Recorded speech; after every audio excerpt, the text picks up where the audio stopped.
Bismillahirrahmanirrahim. Assalamualaikum warahmatullahi wabarakatuh. Innal hamdalillah nahmaduhu wa nasta'inuhu wa nastaghfiruh. Wa na'udzu billahi min shururi anfusina wa min sayyiati a'malina. Man yahdihillahu fala mudilla lahu wa man yudlil fala hadiya lahu. وأشهد أن لا إله إلا الله وحده لا شريك له وأشهد أن محمدا عبده ورسوله لا نبي بعده اللهم صل وسلم على محمد وعلى آله وأصحابه ومن اتبعهم بإحسان إلى يوم الدين يا أيها الذين آمنوا اتقوا الله حق تقاته ولا تموتن إلا وأنتم مسلمون. Ibu-ibu sekalian yang berbahagia, seperti telah dimaklumatkan beberapa waktu lalu bahwa kajian hari ini tentang sebuah tema yang kita beri judul 3 wasiat Nabi Shallallahu Alaihi Wasallam. 3 wasiat ini, ibu-ibu sekalian, bersumber dari sebuah hadis diriwayatkan oleh Imam Ahmad dan lain-lain dari Abu Ayyub Al-Ansari radhiyallahu taala anhu. Seorang laki-laki hari itu menjumpai Nabi Shallallahu Alaihi Wasallam. Lantas ia bertanya kepada Nabi, dia meminta kepada Nabi Shallallahu Alaihi Wasallam. Beliau berkata, ya Rasulullah, ausini wa aujiz. Wahai Rasulullah, berikan aku wasiat, berikan aku nasihat. Wa aujiz, tetapi singkat saja, jangan panjang-panjang. Kemudian Nabi Shallallahu Alaihi Wasallam memberikan 3 wasiat, sedikit, tidak panjang, sesuai dengan permohonan. Wasiat yang pertama, idza qumta ila sholati fashalli sholata muwaddih. Apabila engkau berdiri untuk melakukan salat, maka lakukanlah salat dengan perasaan bahwa ini adalah salat perpisahanku, ini salat terakhirku. Ini wasiat yang pertama. Lakukanlah salat dengan penuh perasaan bahwa ini adalah salat perpisahanku dengan dunia. Ini adalah salat terakhirku. Wasiat yang kedua, wala taqul kalaman ta'zuru anhu gadan. Kata Nabi SAW, jangan ucapkan kata-kata yang mengharuskanmu minta maaf esok hari. Sebab minta maaf itu berat. Jangan buat dirimu minta maaf dengan mengucapkan kata-kata yang salah.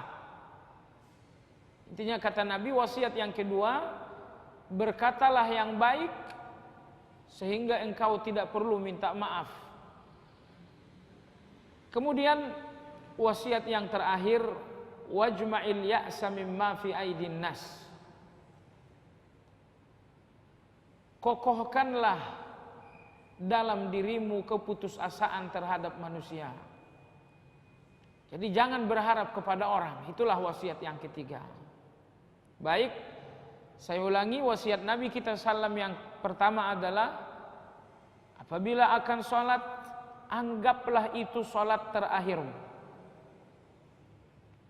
Wasiat yang kedua, hindari kata-kata yang menuntutmu minta maaf esok hari. Lalu wasiat yang ketiga, kuatkan putus asamu terhadap orang lain, sehingga kau tidak perlu berharap kepada siapa-siapa, kecuali hanya kepada Allah Subhanahu wa Ta'ala. Baiklah ibu-ibu sekalian, wasiat yang pertama mengenai salat, dan Nabi SAW mengatakan, lakukan salatmu seakan-akan dia adalah salat terakhirmu. Mengenai keutamaan salat, kemuliaan dan keistimewaan salat telah dibicarakan panjang lebar oleh Allah Subhanahu wa taala dalam Al-Qur'an Begitupun oleh Nabi Shallallahu Alaihi Wasallam di dalam As-Sunnah. Antara lain tentang keutamaan salat. Karena ibu-ibu sekalian, dari sekian banyak yang mesti diwasiatkan, ibadah kan banyak betul. Ada puasa, ada zakat, ada haji, ada umrah. Tetapi dari sekian banyak ibadah yang diwasiatkan Nabi adalah salat. Lalu salat yang diwasiatkan ini pun agar dilakukan persis seperti kita sedang berada di gerbang kematian. Maka oleh sebab itu ada dua hal yang perlu digarisbawahi mengenai salat. Ada apa dengan salat? Nomor dua, kenapa mesti dilakukan dengan perasaan bahwa ini adalah salat terakhirku? Ini dua hal yang kita garisbawahi tentang wasiat yang pertama. Adapun yang pertama, ada apa dengan salat? Ibu-ibu sekalian, pasti kita sudah faham betul keutamaan-keutamaan yang Allah sembunyikan di dalam salat. Allah Subhanahu wa taala menyimpan sejumlah kemuliaan yang luar biasa di dalam salat. Yang pertama, salat adalah ibadah terbaik apabila dilakukan di awal waktu. Nabi SAW bersabda, afdalul a'mal as-salat fi awali waktiha. Amal terbaik kata Nabi SAW melakukan salat di awal waktu. Nah, salat di awal waktu adalah amal terbaik. Apabila hari ini Anda telah mengawali hari ini dengan salat subuh di awal waktu, berarti ibu-ibu telah mengawali hari dengan amal terbaik. Insya Allah nanti kita akan melakukan salat zuhur. Apabila salat zuhur kita di awal waktu, berarti kita pun telah melakukan amal terbaik kedua. Dengan kata lain, apabila dalam satu hari kita selalu berusaha untuk menjalankan salat di awal waktu, berarti 5 kali dalam sehari kita melakukan amal terbaik dalam Islam. Baik. Ini keutamaan dan keistimewaan salat yang pertama. Bahwa salat yang dilakukan di awal waktu adalah amal terbaik.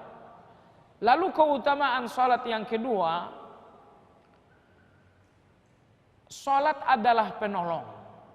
Salat adalah penolong. Allah Tabaraka wa Ta'ala menjelaskan ini dalam surat Al-Baqarah. Allah berfirman, wasta'inu bisabri wassalah. Jadikanlah sabar dan salat sebagai penolongmu. Ibu-ibu sekalian, Allah tahu kita dalam hidup ini harus berhadapan dengan berbagai persoalan. Ada sejumlah kesulitan, ada sejumlah beban-beban yang menghimpit asa kita. Lalu Allah Subhanahu wa taala Maha tahu dengan cara seperti apa manusia mampu keluar dari kesulitan itu. Ibu-ibu, banyak orang yang berusaha keluar dari kesulitan dengan cara dirinya sendiri. Dan hasilnya dia semakin letih. Dia semakin letih dan nyatanya dia nggak bisa keluar dari kesulitan itu. Maka seseorang tidak akan keluar dari apapun kesulitan hidupnya kecuali menggunakan cara Allah. Kecuali menggunakan cara Allah. Dan cara Allah Tabaraka wa Ta'ala agar seseorang keluar dari kesulitan, salah satunya adalah bersabar. Lalu yang kedua adalah salat. Allah berfirman, wasta'inu bis-sabri was-salah. Jadikanlah sabar dan salat sebagai penolong kalian. Maka siapapun di antara kita dalam keadaan kesulitan, dalam keadaan susah, segera lakukan salat. Segera lakukan salat, berusahakan memperbanyak salat-salat sunnah. Riwayat yang sahih oleh Ibnu Abbas, oleh Imam Muslim dari Ibnu Abbas radhiyallahu an. Kata Ibnu Abbas, kana Nabi sallallahu alaihi wasallam idza hazabahu amrun fazi'a ila shalah. Adalah Nabi sallallahu alaihi wasallam apabila beliau digelisahkan oleh satu persoalan, maka Nabi sallallahu alaihi wasallam melakukan salat. Maka salat adalah ibadah yang bisa membuat seseorang, yang menjadi penyebab seseorang keluar dengan mudah dari kesulitan. Nah, maka apapun kesulitan, apapun beban pikiran, buat semuanya menjadi hilang dengan cara lakukanlah salat kepada Allah Subhanahu wa taala setulus dan seikhlas mungkin. Maka sebagian ulama mengatakan jarak antara setiap kita dengan solusi di dalam persoalan kita hanya seperti jarak antara dahi kita dengan tempat sujud kita. Hanya itu jarak kita dengan solusi dalam kesulitan kita. Jadi Anda jangan berpikir solusi dalam kesulitan itu jauh sekali. Anda keliru kalau sampai memahami solusi dalam persoalan seperti itu. Nyatanya hadis dan ayat yang tadi telah kita sampaikan bahwa salat adalah solusi. Maka apabila seseorang sujud di depan Allah, menumpahkan seluruh persoalannya di depan yang maha mendengar, di depan yang maha pengasih dan maha penyayang, niscaya ia akan mengangkat kepalanya dengan mendapatkan pengabulan dari Allah Subhanahu wa taala. Baik, ini keistimewaan salat yang kedua. Bahwa salat adalah penolong terbaik di dalam setiap kesulitan. Mungkin ada seorang kawan, beliau datang membawa masalah. Dia mengatakan masalahku begini. Ibu-ibu sekalian, berikan ia sedekah terbaik dalam kebutuhan dia, yaitu suruh dia melakukan salat. Karena Allah Tabaraka wa Ta'ala berfirman untuk sebuah kebenaran. Ayat yang tadi kita bacakan adalah kebenaran yang wajib kita imani, bahwa salat adalah penolong di dalam kondisi-kondisi sulit. Baik, ini keutamaan salat yang kedua. Kemudian keutamaan salat yang ketiga, bahwa salat ini membuat seseorang terhindar dari hidup keluh kesah. Kata Allah Subhanahu wa taala, innal insan khuliqa halu'a. Sesungguhnya manusia diciptakan oleh Allah penuh keluh kesah. Idza massahu al-khairu manu'a wa idza massahu asy-syarru jazu'a. Apabila hidupnya penuh kebaikan, rezeki dari mana-mana banyak sekali. Apabila dia hidup seperti itu manu'ah, ternyata dia pelit, tidak suka berbagi dengan orang lain. Wa idza massahul khairu, tapi apabila ia hidup dalam keadaan baik, wa idza massahu syarru jazua, apabila ia hidup dalam keadaan buruk, rezekinya sedikit, tubuhnya sakit-sakitan, orang gampang memfitnah dia. Apabila ia hidup dalam keadaan yang buruk, jazua, ternyata ia banyak berkeluh kesah. Lalu Allah mengecualikan sekelompok orang. Hanya sekelompok orang yang tidak berkeluh kesah.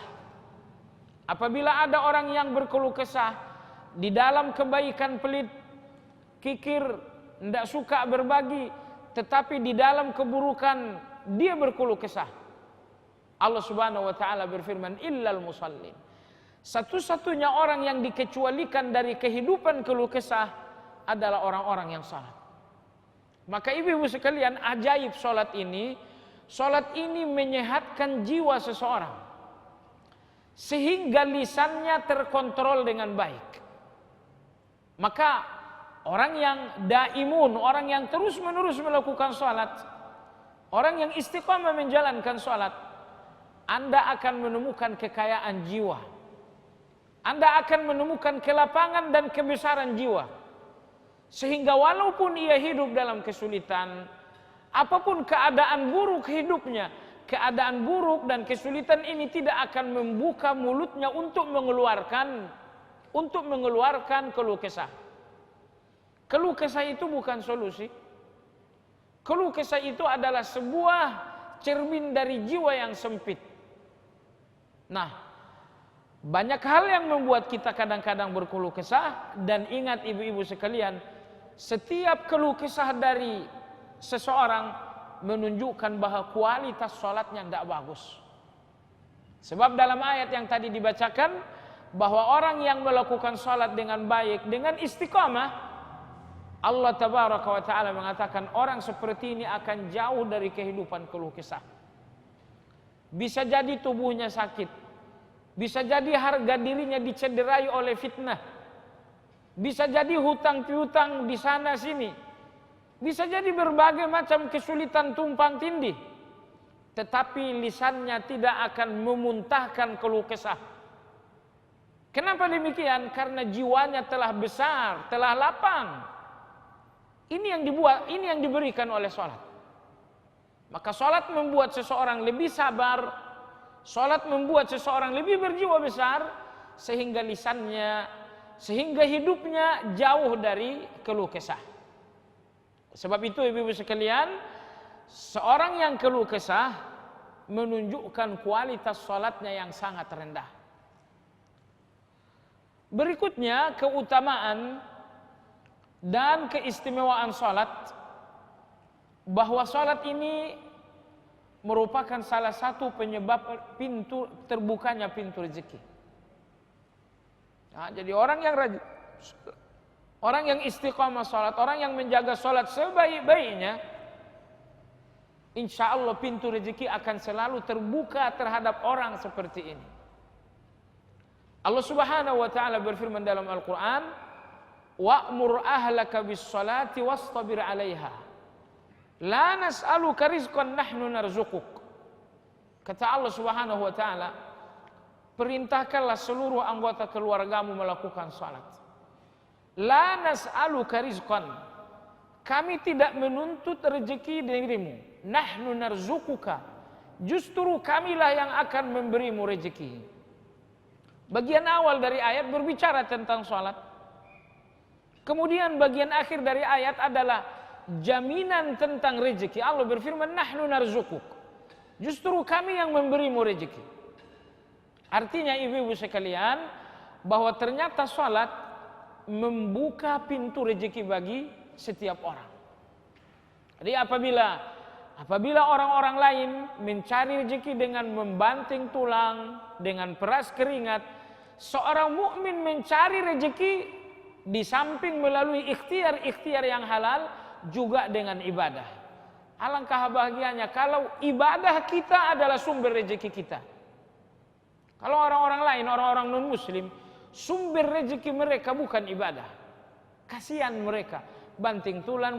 Tapi kita orang-orang yang beriman, alhamdulillah, kita punya ikhtiar untuk mendapatkan rezeki, kita punya usaha untuk mendapatkan rezeki, dan yang lebih istimewa, ternyata ibadah kita adalah sumber rezeki kita. Dan di antara ibadah-ibadah yang dinyatakan oleh Allah merupakan penyebab terbukanya pintu rezeki adalah menjalankan salat. Nah, maka entah siapapun di antara kita atau orang lain yang merasa rezekinya sempit, rezeki itu milik Allah Subhanahu wa taala. Maka ambil rezeki itu dengan cara yang telah disarankan sendiri oleh Allah. Dan Allah menyarankan agar kita membuka pintu rezeki kita, salah satunya dengan menjalankan ibadah salat. Lalu dalam ayat tadi, sebetulnya Allah memberikan penekanan yang lebih dari sekedar menjalankan salat. Apa itu? Wa'mur ahlaka. Perintahkan keluargamu melakukan salat. Oleh sebab itu, saat rezeki terasa begitu sempit, sungguh-sungguhlah salat. Dan dengan sabar bujuklah seluruh anggota keluarga, entah suami, entah anak-anak, entah cucu, ajak mereka semua dengan penuh kelembutan untuk melakukan salat. Dan Allah janjikan rezeki bersama dengan salat. Kemudian di antara keuntungan dan keutamaan salat, bahwa salat adalah ibadah terbaik di musim fitnah. Salat adalah ibadah terbaik di zaman maksiat, di zaman dosa. Ibu-ibu sekalian, takdir kita dari Al-Hakim, yaitu yang maha bijaksana Allah Tabaraka wa Ta'ala, bahwa kita hidup di tengah zaman seperti ini. Zaman maksiat begitu ramai mengepung. Kita berusaha untuk menghindar, tapi terus terang kita nggak bisa menghindar. Oleh sebab itulah dinamakan dengan fitnah. Apa yang dimaksud dengan fitnah? Fitnah adalah dosa yang sangat sulit dihindari atau bahkan tidak bisa dihindari. Di zaman Nabi SAW, kebaikan dan kesolehan itu begitu dominan, sehingga zaman mereka zaman yang jauh dari fitnah. Tetapi di zaman kita, kesolehan-kesolehan, kebaikan-kebaikan begitu asing, begitu lemah. Yang betul-betul kuat, memegang kendali, meramaikan kehidupan kita adalah maksiat. Bahkan alangkah percaya dirinya sejumlah orang ketika mereka tampil dengan cara-cara maksiat. Nah, ibu-ibu sekalian, untuk seseorang mampu bertahan di atas kebenaran di zaman fitnah, di zaman maksiat begitu sulit dihindari, apa yang mesti dilakukan? Salatlah. Salat adalah ibadah terbaik di musim maksiat. Salat adalah ibadah terbaik di zaman fitnah. Ini yang dijelaskan Allah Subhanahu wa taala dalam Al-Qur'an. Innas salata tanha 'anil fahsya'i wal munkar.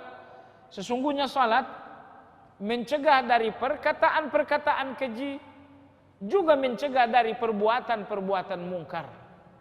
Itulah salat yang sesungguhnya. Syekhul Islam Ibn Taimiyah rahmatullah alaih dalam kitab Risalatul Ubudiyah, beliau memberikan catatan yang indah terkait dengan ayat ini. Bagaimana mungkin dalam ayat ini salat membuat seseorang punya imunitas sehingga ia akan jauh dari ucapan keji dan perbuatan-perbuatan maksiat. Bagaimana ini terjadi?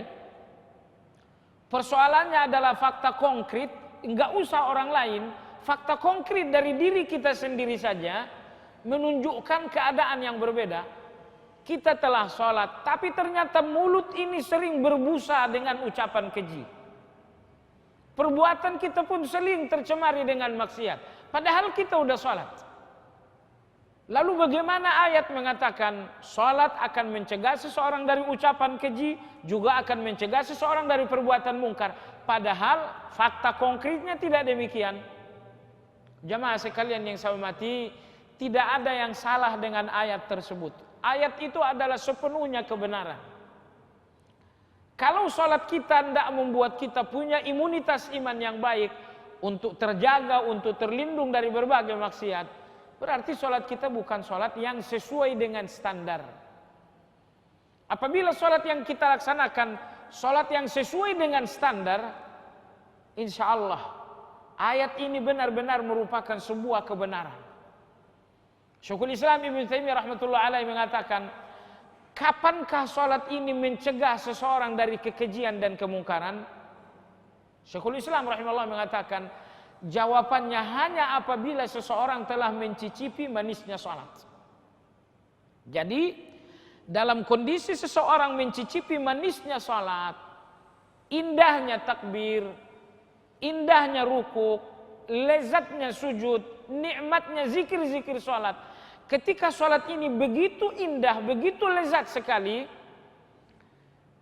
saat sholat seperti itu, maka seseorang betul-betul akan mendapatkan hasil berupa imunitas rohani, ruhiyah, sehingga ia akan terhindar dari kekejian. Maka kenikmatan sholat akan berubah menjadi kebencian maksiat saat kita berhadapan dengan maksiat. Anda sholat, jika Anda betul-betul menemukan nikmatnya sholat, maka Anda akan menemukan bencinya hati terhadap maksiat. Dan ibu-ibu sekalian, jarak kita dengan maksiat itu bukan jarak 1 meter, 2 meter, 3 kilometer. Jarak kita dengan maksiat tidak ditentukan oleh jarak fisik seperti itu, tetapi jarak kita dengan maksiat adalah jarak jiwa, kebencian. Sepanjang kita benci maksiat, percayalah bahwa maksiat ini jauh. Walaupun dia dekat di depan mata. Tapi kalau tidak ada kebencian terhadap maksiat, maka maksiat ini dekat walaupun ia jauh. Maka jarak setiap orang dengan maksiat bukan jarak fisik tetapi jarak jiwa, yaitu kebencian. Setiap orang yang membenci maksiat, mustahil ia akan melakukan maksiat itu. Pertanyaannya, bagaimana mungkin jiwa seseorang benci maksiat? Jawabannya, nikmati sholat. Karena kenikmatan jiwa, kenikmatan hati menjalankan sholat akan menjadi kebencian hati terhadap maksiat saat berhadapan dengan maksiat. Maka dipastikan ibu-ibu sekalian, saat sholat ini tidak memberikan kita cita rasa, saat sholat ini begitu tidak tercicipi manisnya, saat sholat ini enggak lebih dari sekedar rutinitas ruhiyah kita saja, saat itu maka sholat ini tidak akan membentuk kita menjadi seseorang yang jauh dari ucapan-ucapan keji atau jauh dari perbuatan-perbuatan mungkar. Nah, ini keutamaan salat berikutnya, bahwa salat adalah ibadah terbaik di musim maksiat, di zaman fitnah. Dengan catatan Anda lakukan salat dengan penuh rasa nikmat. Selanjutnya ibu-ibu sekalian, di antara keagungan salat, bahwa orang yang meninggalkan salat akan dipermainkan oleh syahwat. Seseorang yang meninggalkan salat, maka dia akan dipermainkan oleh syahwat. Seperti tadi dijelaskan bahwa hidup kita sekarang ini, akhir zaman ini adalah zaman maksiat, musim fitnah.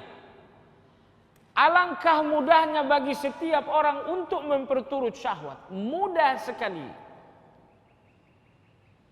Tidak perlu berjuang, bercapek-capek, berletih-letih untuk bisa mencicipi maksiat, untuk bisa mencicipi syahwat. Nah, lalu orang yang menjadi bulan-bulanan syahwat, orang yang menjadi budak-budak syahwat, adalah orang yang telah mengabaikan salat. Maka apabila seseorang telah mengabaikan salat, meninggalkan salat, percayalah, entah esok, entah lusa, entah minggu depan, perlahan-lahan orang seperti ini akan memiliki kondisi syahwat yang liar sehingga ia sulit untuk mengendalikannya. Lalu akhirnya ia menjadi penyembah syahwat. Waliyahzubillah. Oleh sebab itu, entah siapapun, entah adik-adik kita, entah anak-anak kita atau cucu kita di rumah, apabila mereka ini adalah anak-anak kita yang dibesarkan dengan salat, insya Allah mereka akan jauh dari ramainya syahwat. Syahwat ini tidak akan menjebak mereka. Allah Tabaraka wa Ta'ala berfirman dalam Al-Quran, فَخَلَافَ مِنْ بَعْدِهِمْ مُخَلْفٌ أضاعوا الصلاة واتبعوا الشهوات فسوف يلقون غيا.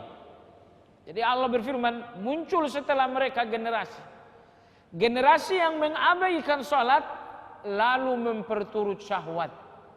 Ternyata syahwat ini terjadi tanpa bisa dikendali disebabkan karena salat yang buruk. Adapun jika salat seseorang baik, niscaya ia akan mampu mengalahkan syahwatnya.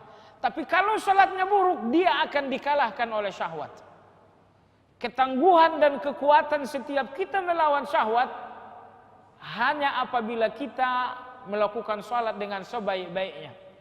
Sebab itu, anak-anak kita di rumah tidak usah terlalu dicemaskan akan seperti apa hari esoknya saat syahwat ini begitu mudah untuk dilakukan. Tidak usah terlalu cemas. Yang mesti Anda lakukan ibu-ibu sekalian, buatlah anak-anak ini cinta salat. Besarkan anak-anak ini dengan salat. Sebab apabila anak-anak ini dekat dengan salat, cinta salat, besar dengan salat, ayat yang tadi saya bacakan dalam surat Maryam merupakan jaminan Allah Tabaraka wa Ta'ala bahwa anak-anak seperti ini insya Allah akan terhindar dari syahwat.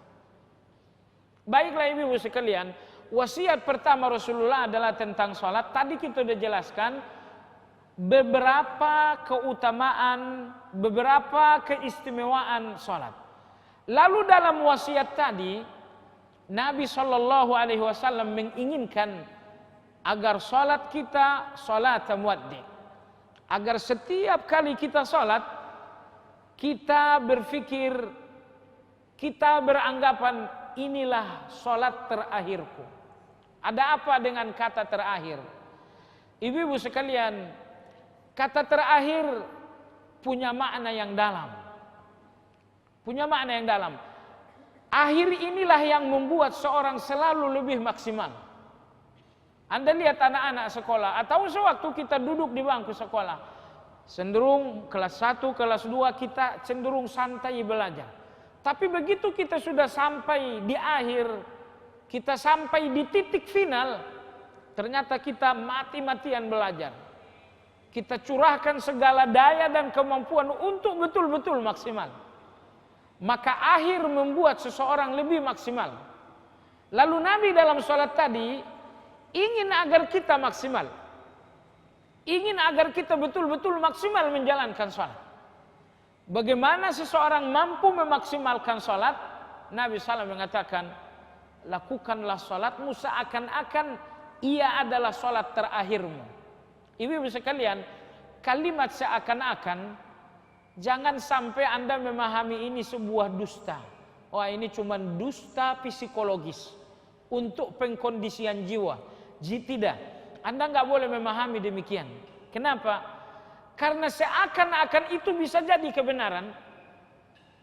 Bisa jadi seseorang sholat lalu wafat dalam keadaan sholat. Atau bisa jadi dia sholat salam lalu pergi kemana-mana, akhirnya nggak ada lagi sholat sesudah itu. Ya, misalnya subuh dia masih sholat, lalu kemudian dia pergi kerja. Dalam perjalanan kerja terjadi kecelakaan lalu lintas waliyadzubillah, akhirnya dia wafat. Maka oleh sebab itu, setiap kita berpeluang untuk mengalami hal seperti itu. Maka oleh sebab itu, bayangkan andai kata seseorang yang tahu bahwa hari ini adalah hari terakhirnya di dunia, akan seperti apa ia akan melakukan sholat terakhirnya pada hari terakhirnya di dunia? Jawabannya, dia akan melakukannya dengan penuh kesungguhan dan maksimal. Oleh sebab itu, setiap kali tangan ini diangkat bersamaan dengan pengagungan Allahu Akbar, saat itu juga ibu-ibu sekalian, hentikan menatap dunia dan lihat kematian sedekat mungkin. Orang yang masih menatap dunia di dalam sholat, dia tidak pernah memiliki sholat dengan hatinya. Dia memiliki sholat dengan ucapannya, menjalankan sholat dengan tubuhnya, tapi ia tidak memiliki sholat dengan jiwanya.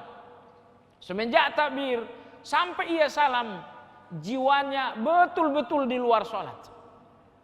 Jiwanya penuh dengan matematika dunia. Kenapa demikian?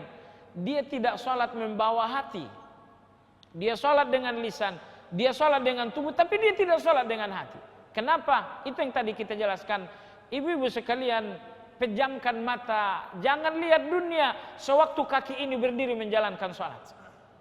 Imam Ibnu Qayyim rahmatullah alaih mengatakan, setiap orang punya dua kesempatan untuk berdiri di depan Allah. Pertama, kesempatan pertama berdiri di depan Allah saat sholat. Kesempatan yang kedua, berdiri di depan Allah saat pengadilan akhirat.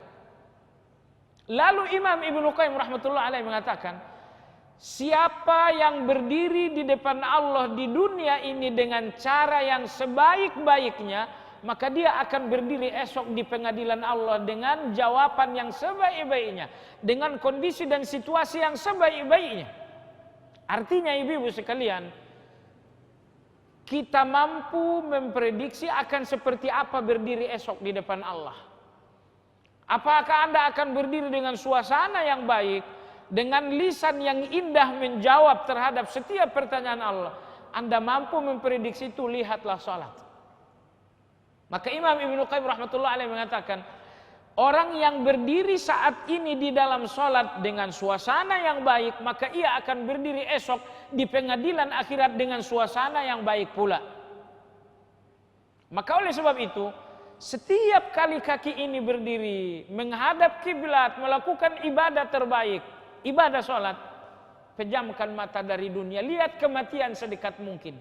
Jangan-jangan ini sholat terakhir saya. Jangan-jangan setelah saya sholat zuhur ini tidak ada lagi nanti sholat asar. Ketika sholat isya misalnya, jangan-jangan saya tidak bangun lagi untuk melakukan sholat subuh. Begitu setelah subuh, jangan-jangan tidak ada waktu lagi untuk bertemu nanti dengan sholat zuhur. Ibu-ibu, ternyata ingat mati membuat seseorang sangat produktif dalam beramal. Bahkan amal kita menjadi sangat berkualitas apabila kita melihat kematian dekat. Maka Nabi kita sering sekali berwasiat, uzkuru hadimal lazzat. Kata Nabi SAW, selalulah ingat oleh kalian kematian. Ingat kematian. Maka ulama-ulama kita mengatakan, di antara hal yang menghancurkan jiwa seseorang adalah melupakan kematian. Sekali lagi, di antara hal yang menghancurkan jiwa seorang mukmin adalah lupa kematian, tidak mau melihat kematian. Sebab kalau dia tidak mau melihat kematian, dia tidak merasa dekat dengan kematian, apa yang terjadi? Pertama, menunda-nunda taubat. Orang yang tidak melihat kematian itu dekat, dia akan menunda-nunda taubat. Nomor dua, orang yang tidak mau melihat kematian itu dekat, nomor dua apa? Rakus dunia semakin menjadi-jadi. Nomor tiga, orang yang tidak mau melihat kematian dekat. Yang ketiga, akan selalu teralambat beramal saleh. Menunda-nunda amal saleh. Ini tiga keburukan saat kita tidak mau melihat kematian. Yang pertama menunda taubat. Nomor dua, hidup rakus. Yang ketiga, menunda amal. Ini tiga keburukan apabila seseorang telah melupakan kematian dirinya. Nah, maka melihat kematian, menyadari kematian yang begitu dekat akan membuat seseorang luar biasa. Taubatnya tidak ditunda, dunianya tidak rakus, beramalnya cepat dan tidak ditunda-tunda. Baiklah, tadi dalam hadis Nabi SAW menginginkan agar setiap kita sholat beranggapan jangan-jangan inilah sholat terakhirku. Sholatlah dengan merasakan bahwa Anda berada di gerbang kematian. Terkadang Nabi kita SAW meluruskan shaf dalam sholat jamaah. Beliau mengatakan, "Sallu salata muaddi." Kata Nabi SAW, rapatkan shaf kalian dan lakukanlah sholat ini seakan-akan ini adalah sholat terakhir, seakan-akan ini adalah sholat wada. Ada haji wada bagi Nabi. Lalu ada tawaf wada bagi orang yang haji dan umrah. Maka Nabi menginginkan agar setiap orang yang sholat beranggapan, berkeyakinan, membayangkan inilah sholat wadaku, inilah sholat perpisahanku. Jangan-jangan inilah sholat terakhirku dalam rentang usiaku. Setelah ini hanya ada kematian. Nah, ibu-ibu, bisa ndak? Insya Allah kita sering berhayal, berimajinasi saat kita melihat orang yang wafat mendadak misalnya. Malam hari tidur, begitu dibangunkan udah nggak bangun. Pernahkah Anda berpikir apa yang akan dilakukan laki-laki ini waktu sholat isya semalam? Andai kata ia tahu bahwa tengah malam adalah akhir dari segalanya. Saat kita berpikir demikian akan muncul jawaban, laki-laki ini akan melakukan isya dengan luar biasa. Atau mungkin isya ini adalah isya air mata. Isya ini akan menjadi isya yang luar biasa apabila ia menyadari bahwa ini adalah isya terakhir. Baik ibu-ibu sekalian, itulah ternyata hikmah besar di dalam melakukan sholat dengan penuh keyakinan jangan-jangan ini sholat terakhir.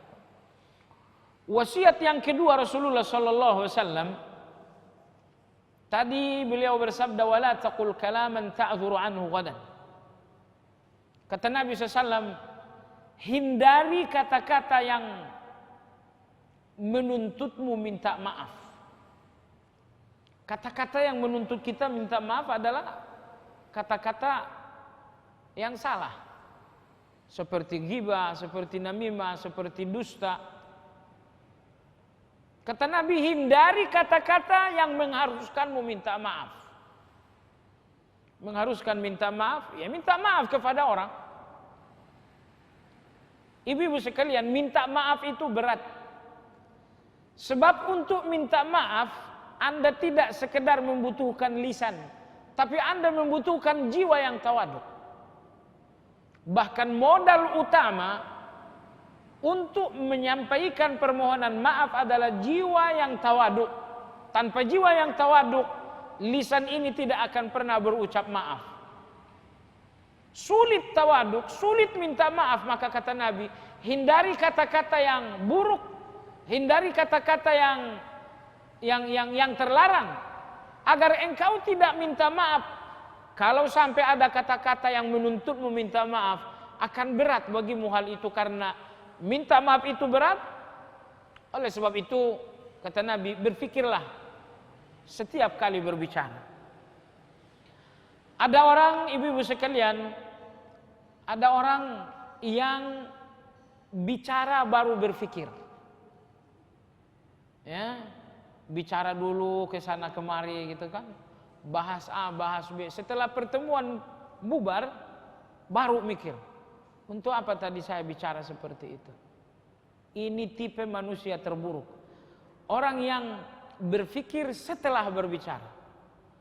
Adapun orang-orang yang cerdas adalah mereka yang berfikir sebelum berbicara.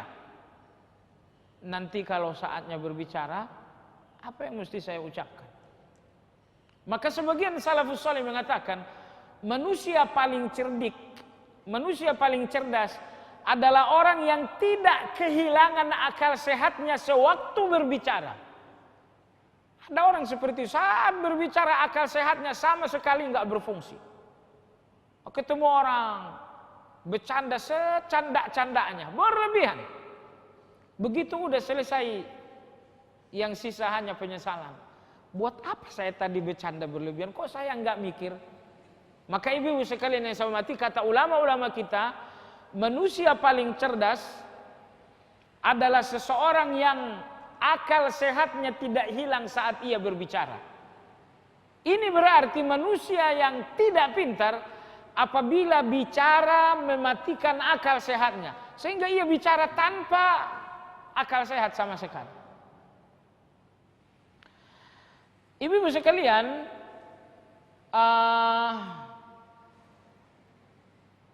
Nabi kita telah mewanti-wanti jauh-jauh hari agar bicara ini hati-hati. Banyak sekali sabda-sabda Nabi SAW yang memberikan kita peringatan-peringatan agar menjaga lisan, agar mengkontrol ucapan. Kita lihat misalnya dalam hadis yang diriwayatkan oleh Imam Ahmad rahimahullahu taala dari sahabat Uqbah bin Amir radhiyallahu anhu. Beliau bertanya kepada Nabi sallallahu alaihi wasallam. Beliau mengatakan, "Ya Rasulullah, man najah?" Wahai Rasulullah, apa keselamatan itu? Kata Nabi sallallahu alaihi wasallam, keselamatan itu amsik alaika lisanak. Kata Nabi sallallahu alaihi wasallam, tahan lisanmu, kontrol ucapanmu. Ini keselamatan. Lalu yang kedua, wal yasi'ka baitik. Hendaknya rumahmu cukup untuk dirimu. Artinya kita merasa puas dengan yang ada. Lalu yang terakhir, wabki ala khati'atik. Menangislah atas kesalahan-kesalahanmu. Kesalahan yang ditangisi akan berubah menjadi kebaikan. Tapi saat tidak ada air mata untuk kesalahan, maka kesalahan ini akan menjadi dosa di bawah mati. Maka kata Nabi SAW, keselamatanmu adalah air matamu saat bersalah. Keselamatanmu adalah rasa cukupmu terhadap kehidupan. Rasa cukup. Lalu ini yang ingin kita garis bawahi. Keselamatanmu adalah lidahmu. Bicaramu. Bicara dan lidahmu adalah keselamatanmu, kata Nabi SAW.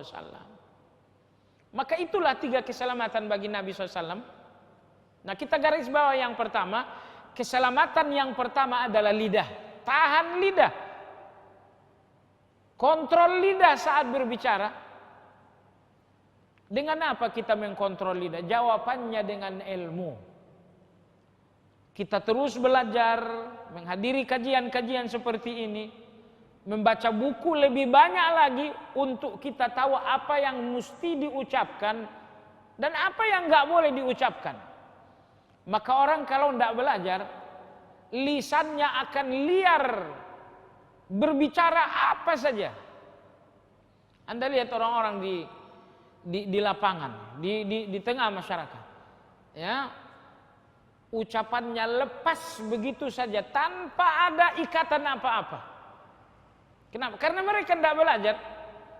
Adapun seseorang yang belajar agama, menghadiri kajian seperti ini, atau membaca-baca buku yang bermanfaat, misalnya buku-buku agama, maka dengan ilmu itu dia akan tahu ucapan yang seharusnya dan ucapan yang tidak seharusnya.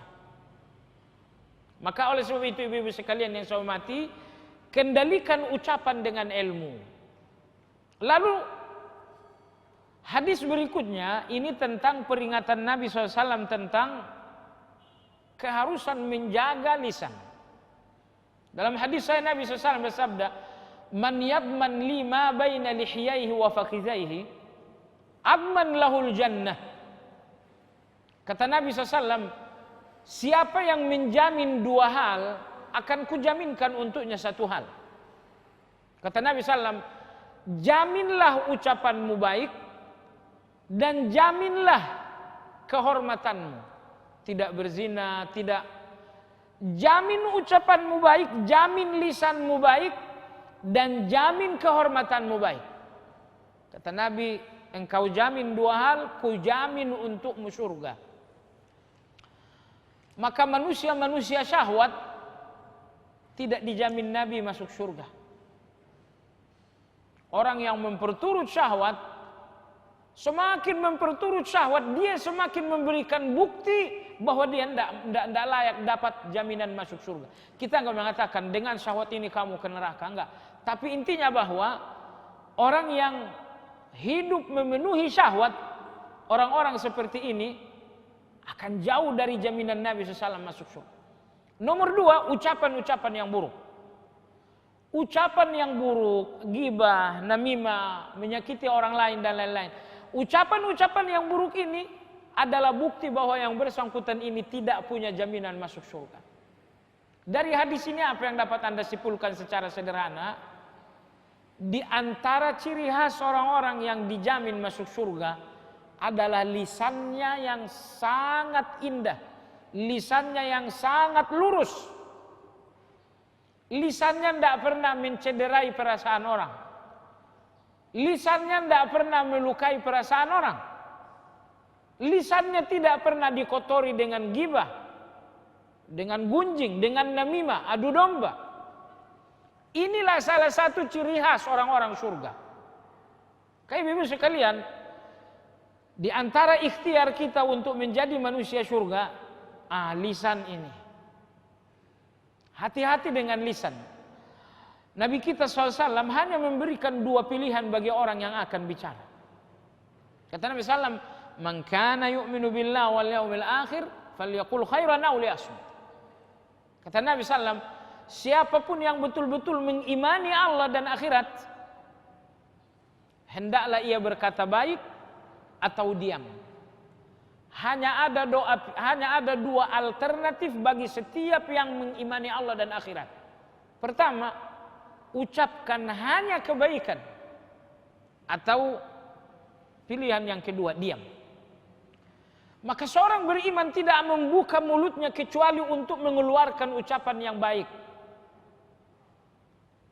Ibnu Mas'ud radhiyallahu taala anhu berkata, menurutku penjahat yang mesti dipenjara seumur hidup adalah lidah. Subhanallah, coba lihat. Ibnu Mas'ud ngerasa bahwa lisan ini penjahat.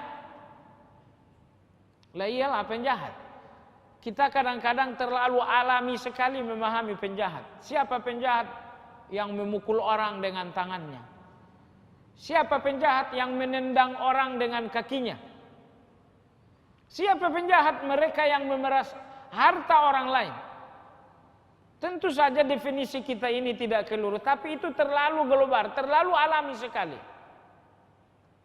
Tadi Ibnu Mas'ud mengatakan, menurutku tidak ada penjahat yang paling pantas dipenjara seumur hidup melebihi lisan. Ternyata penjahat itu tidak di luar, tidak jauh-jauh. Ini nih, yang berada di antara tulang rahang kita. Inilah penjara yang inilah penjahat yang mestinya dipenjara seumur hidup, nggak boleh lepas dari penjara. Begitu kata Ibnu Mas'ud radhiyallahu taala. Nah, maka penjarakan lisan ini di dalam kebenaran. Sebagian ulama kita mengatakan Allah Subhanahu wa taala memberikan setiap orang 2 telinga dan 1 lisan agar setiap orang lebih banyak mendengar daripada berbicara. Jadi rupa-rupanya kita dituntut oleh bahasa tubuh kita. Saya katakan bahasa tubuh karena telinga 2, lisan 1. Bahasa tubuh ini memberikan kita isyarat agar kita lebih banyak mendengar ketimbang berbicara. Maka kalau seseorang membalik suasana, lebih banyak mendengar dan lebih banyak berbicara dan sedikit mendengar, orang seperti ini akan lebih banyak menyesal daripada merasa puas. Baik jemaah sekalian yang saya hormati, dalam hadis diriwayatkan oleh Imam Ahmad pula, hadis ini juga diriwayatkan oleh Imam Muslim, bahwa Sufyan bin Abdullah radhiyallahu taala an menjumpai Nabi sallallahu alaihi wasallam. Beliau bertanya, "Ya Rasulullah, ma takhafu alayya?" Kata beliau, "Ya Rasulullah, Anda tahu siapa saya? Apa yang paling Anda takutkan dalam diri saya?" Kata Nabi SAW, "Yang paling aku takutkan adalah lidahmu." Subhanallah, jadi yang paling dikhawatirkan dan ditakutkan Nabi dari seorang sahabat Sufyan bin Abdullah, kata Nabi, yang paling ku takutkan, keburukan yang paling ku cemaskan dari dirimu adalah keburukan dari lidahmu. Nabi yang paling mengetahui segalanya dibanding kita. Ketika beliau ditanya, apa Rasulullah yang paling kau cemaskan terjadi terhadap diriku? Nabi mengatakan, yang paling ku cemaskan adalah keburukan ucapan. Jemaah sekalian yang saya hormati, itulah beberapa dalil-dalil dari Nabi SAW tentang keharusan menjaga ucapan. Ibu-ibu sekalian yang saya hormati, sejumlah ulama-ulama punya pengalaman-pengalaman yang unik tentang menjaga ucapan.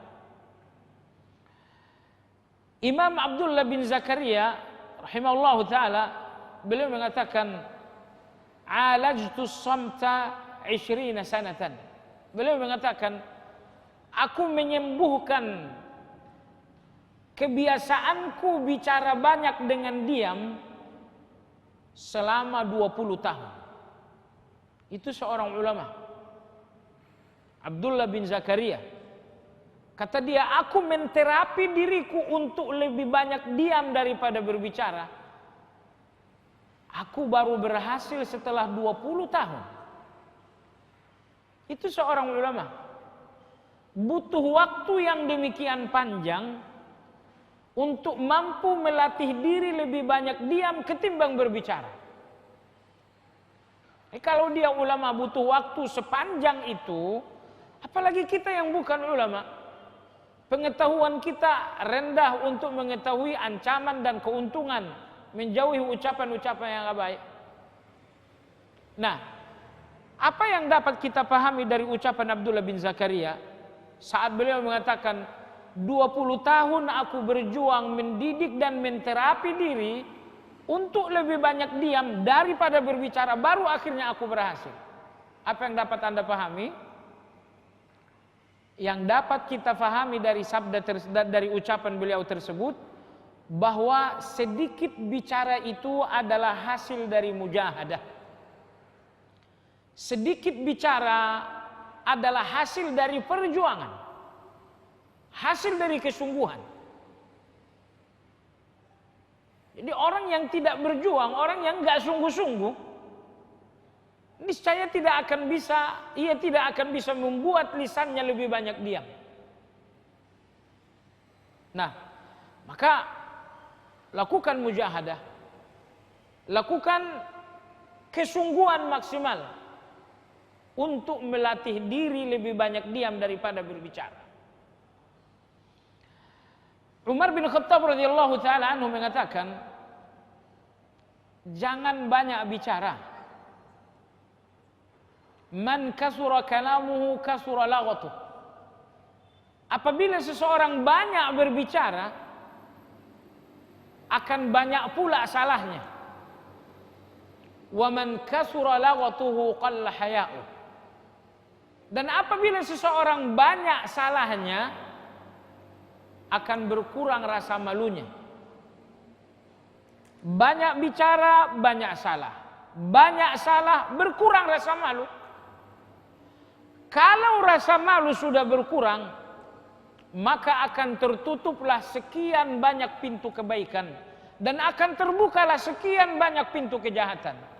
Sebab ibu-ibu sekalian, yang memberanikan seseorang berbuat jahat adalah kurangnya rasa malu. Dan yang membuat seseorang sedikit berbuat baik adalah kurangnya rasa malu.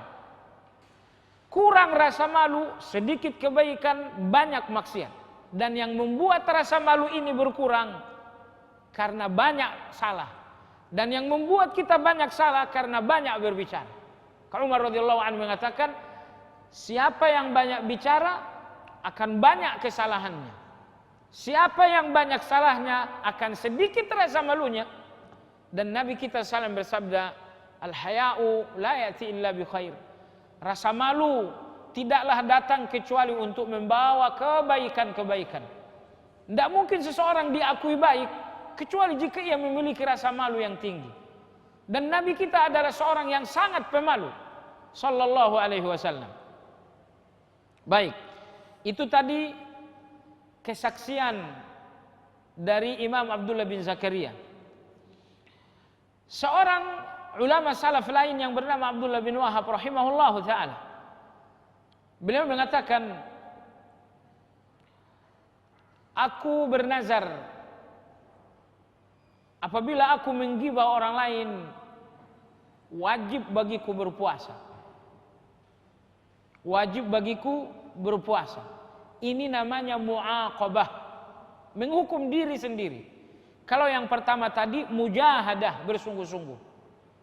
Yang tadi Abdullah bin Zakaria, dia mengatakan, aku berjuang untuk lebih banyak diam daripada berbicara selama 20 tahun. Ini namanya mujahadah. Lalu yang kedua ini adalah mu'aqabah. Apa mu'aqabah? Menghukum diri sendiri. Abdullah bin Wahab rahimahullah ta'ala mengatakan, aku bernazar apabila aku menggibah orang lain, maka wajib bagiku berpuasa.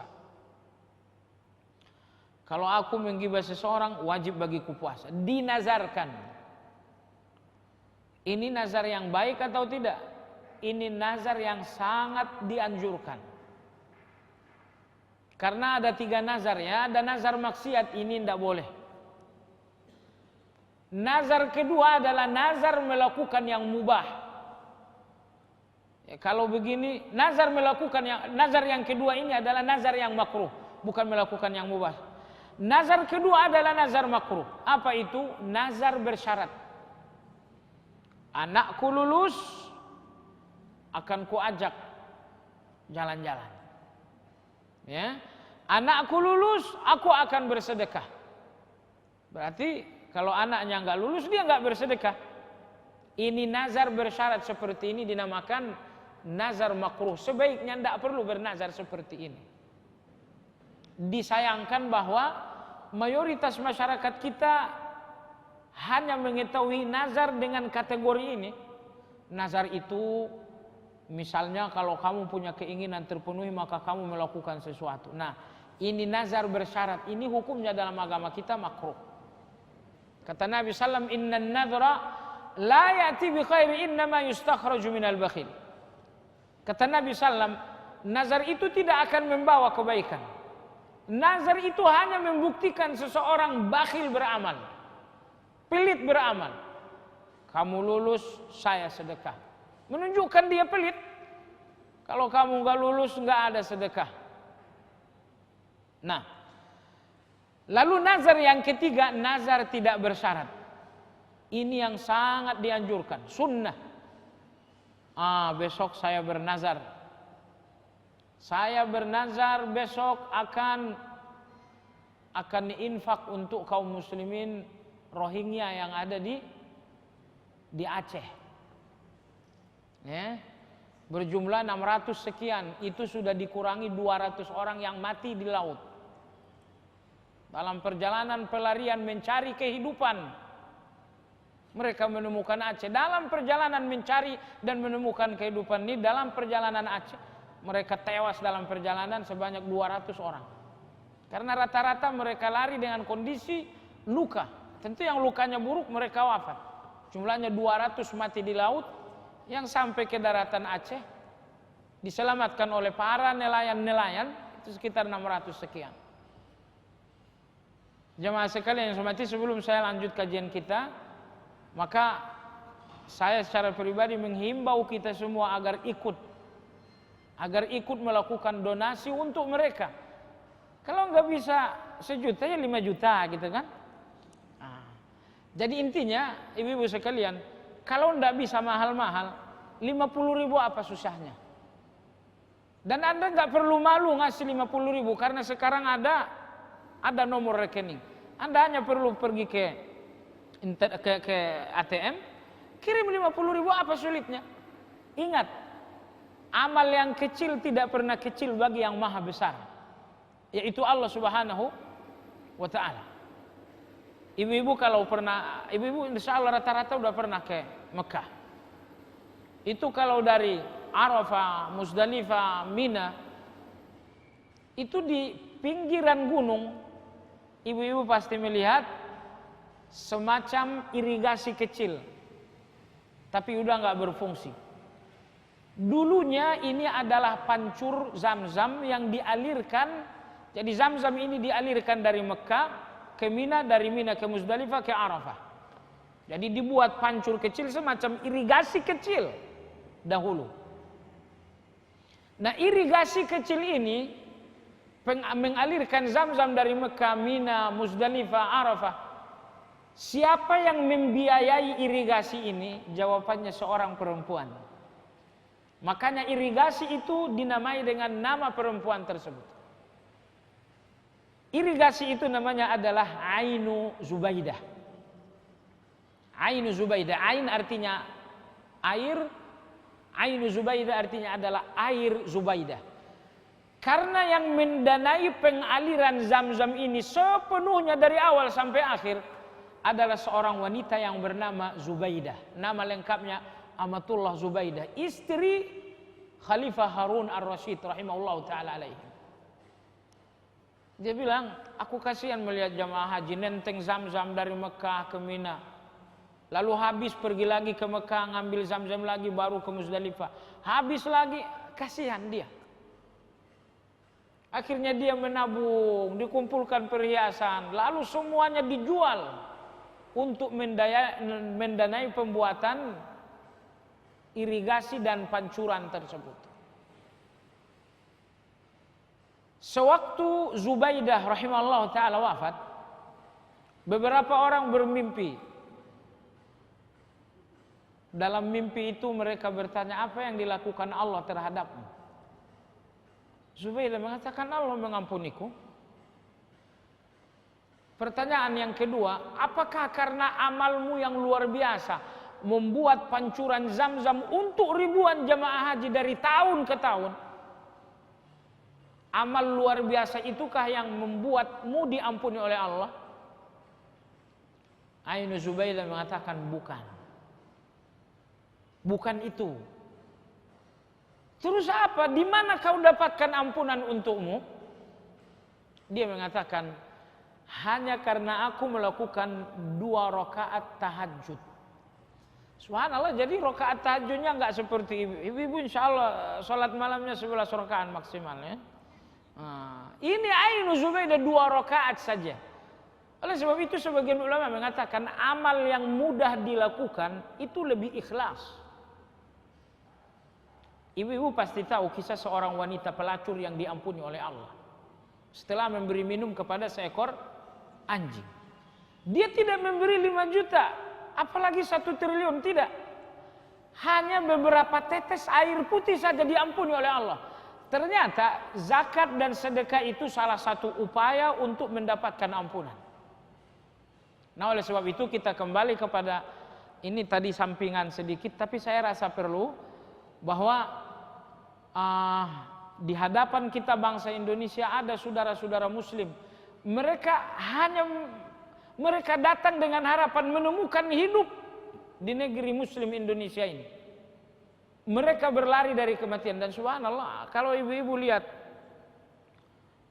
spanduk yang dipampang oleh sejumlah biksu Myanmar beberapa waktu lalu, ya, mereka mengatakan siapapun yang mensupport pengungsi Rohingya berarti musuh bagi kami.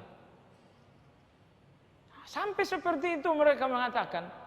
Nah, sekarang saudara kita yang sujud kepada Allah seperti kita, menghadap kiblat seperti kita, mereka datang mencari keamanan, mencari perlindungan di negeri ini.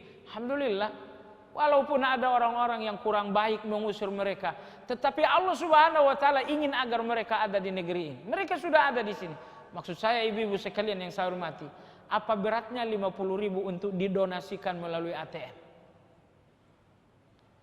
Anda memilih disumbang atau menyumbang? Saya pikir kita semua lebih memilih menyumbang, karena tidak ada pilihan ketiga kecuali pilihan yang jahatnya.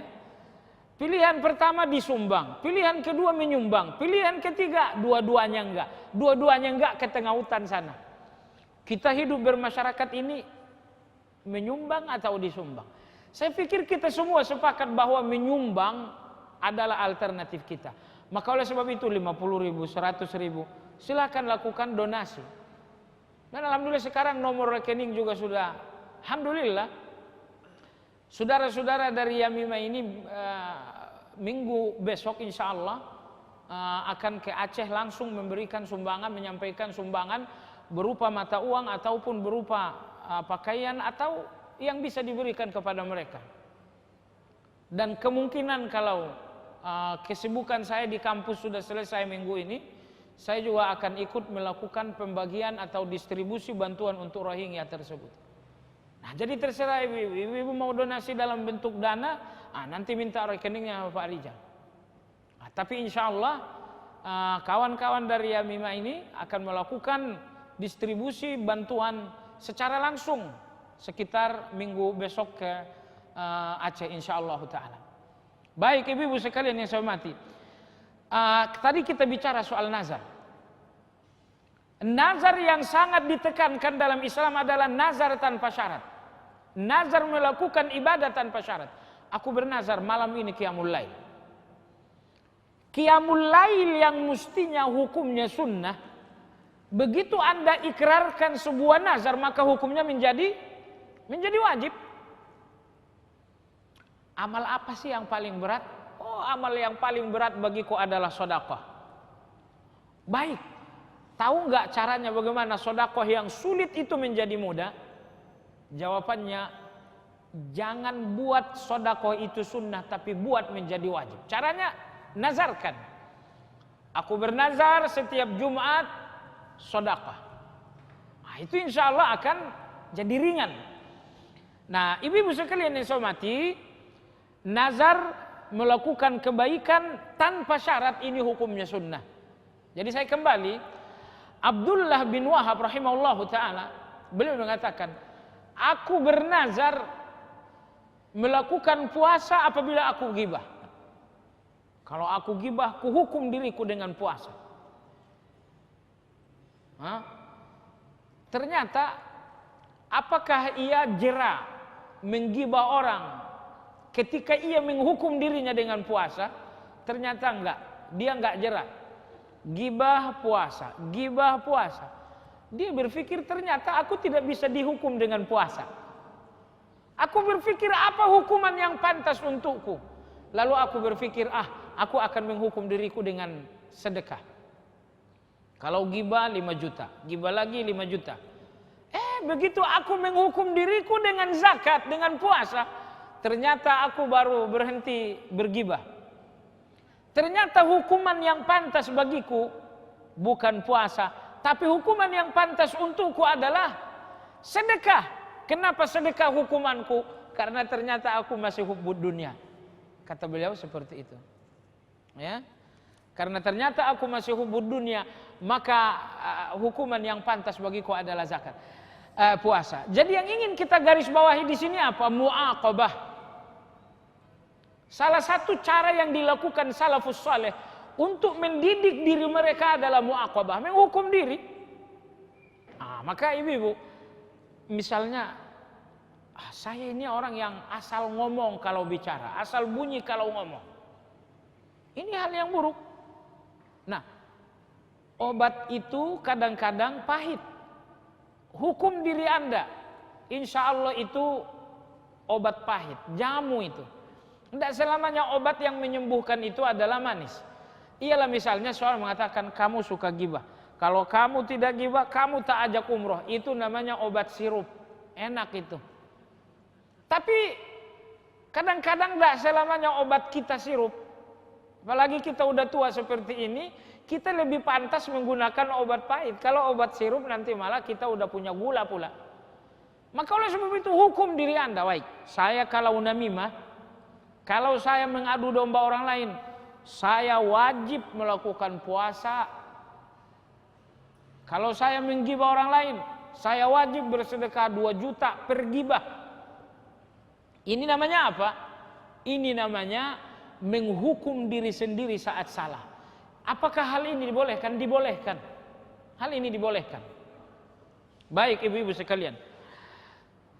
Baik, berikutnya adalah Imam Ibnu Sa'idah rahimahullah, Qus bin Sa'idah rahimahullah ta'ala mengatakan, Ra'aitul uyub ala finnas.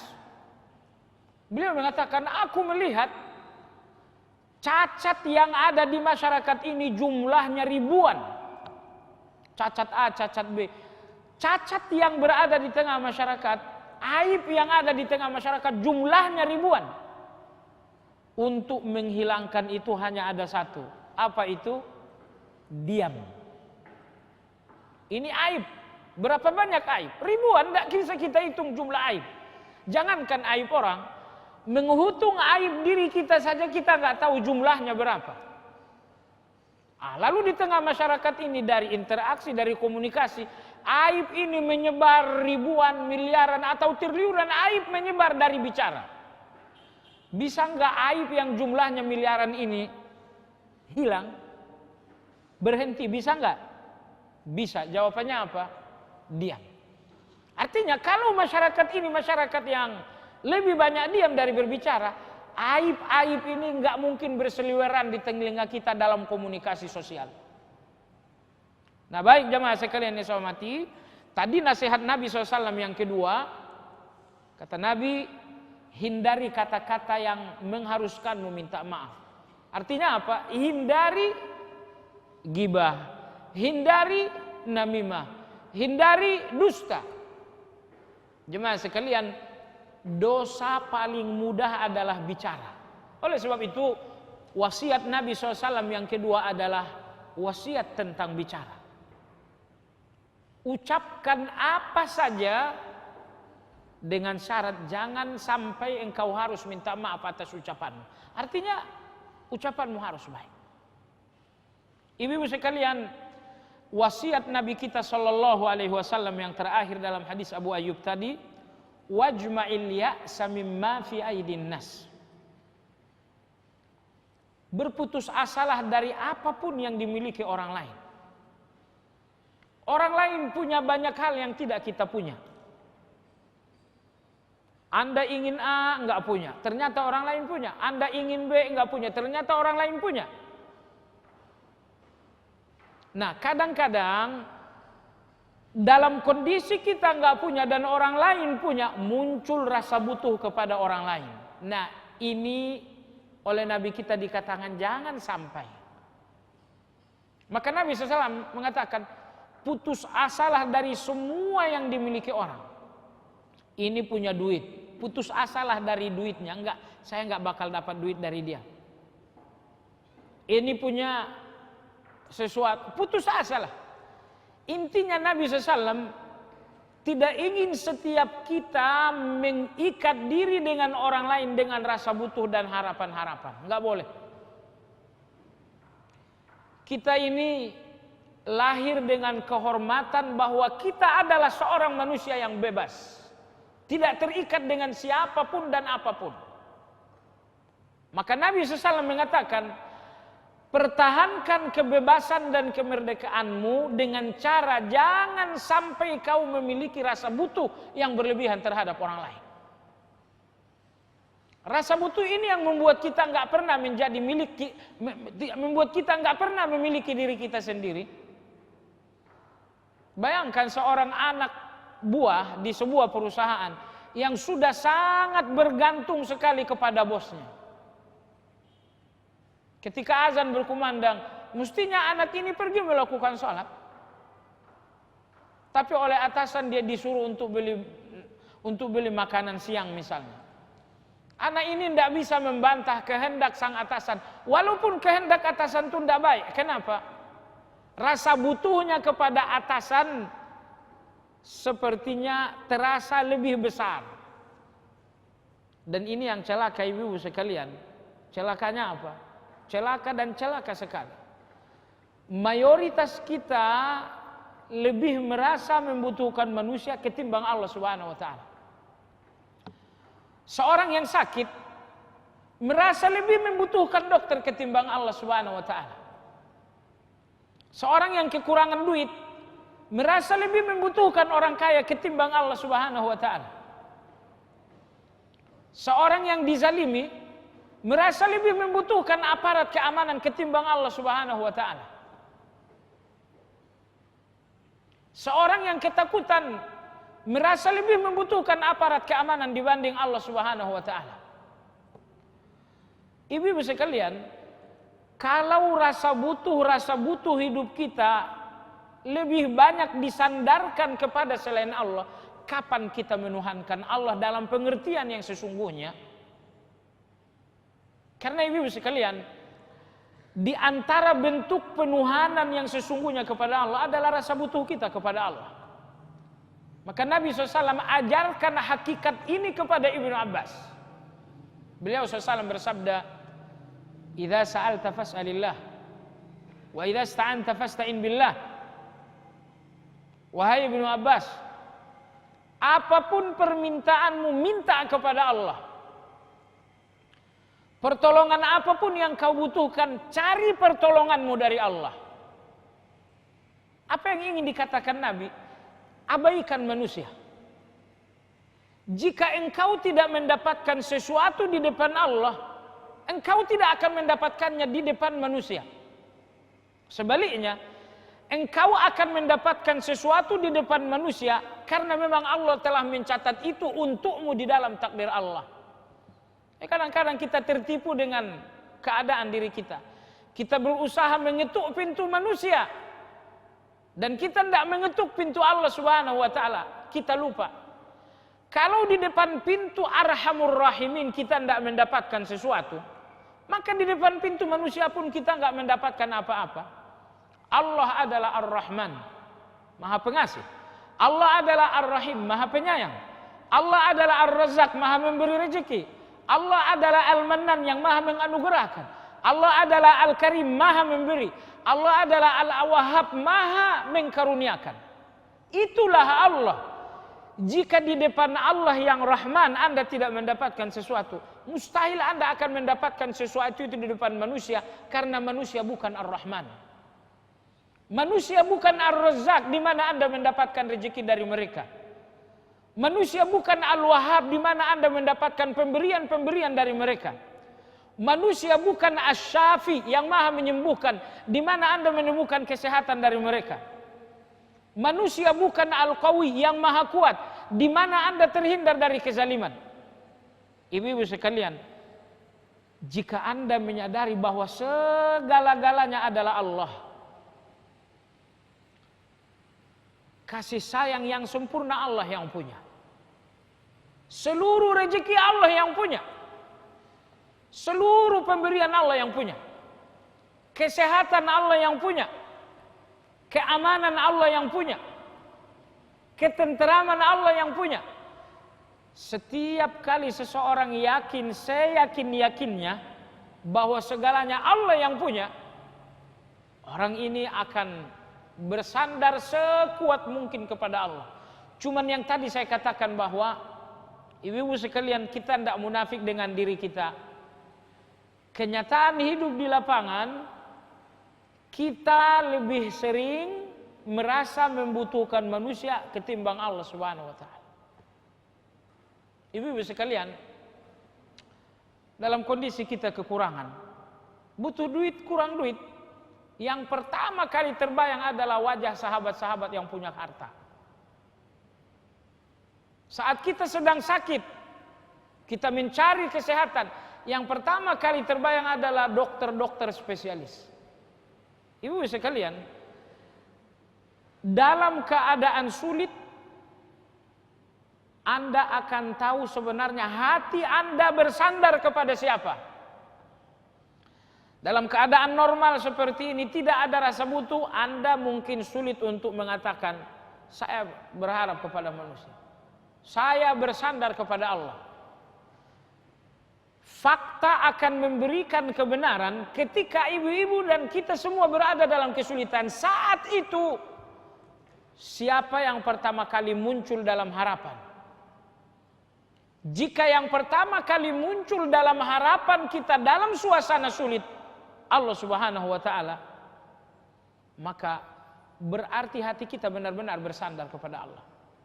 Tapi apabila dalam keadaan sulit ternyata yang terbayang adalah wajah kawan-kawan, ini menunjukkan bahwa hati kita ternyata lebih bersandar kepada manusia ketimbang Allah Subhanahu wa taala.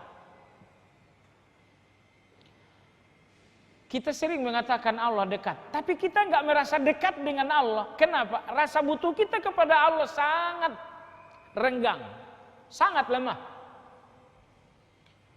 Orang yang paling dekat dengan hati kita adalah orang yang paling kita butuhkan. Maka kalau rasa butuh kita kepada Allah, pastilah Allah ini terasa dekat sekali. Tapi Allah begitu terasa jauh. Maka ibu-ibu sekalian, coba lihat. Dalam keadaan normal seperti ini, doa kita biasa-biasa aja. Tapi cobalah sewaktu dalam keadaan sulit, dalam keadaan musibah, difitnah, dalam keadaan sakit, tangan ini meminta dengan lautan air mata. Kenapa air mata ini hanya menetes dalam doa-doa sulit kita? Kenapa air mata ini tidak menetes dalam doa-doa kita salat bahagia? Jawabannya soal rasa butuh.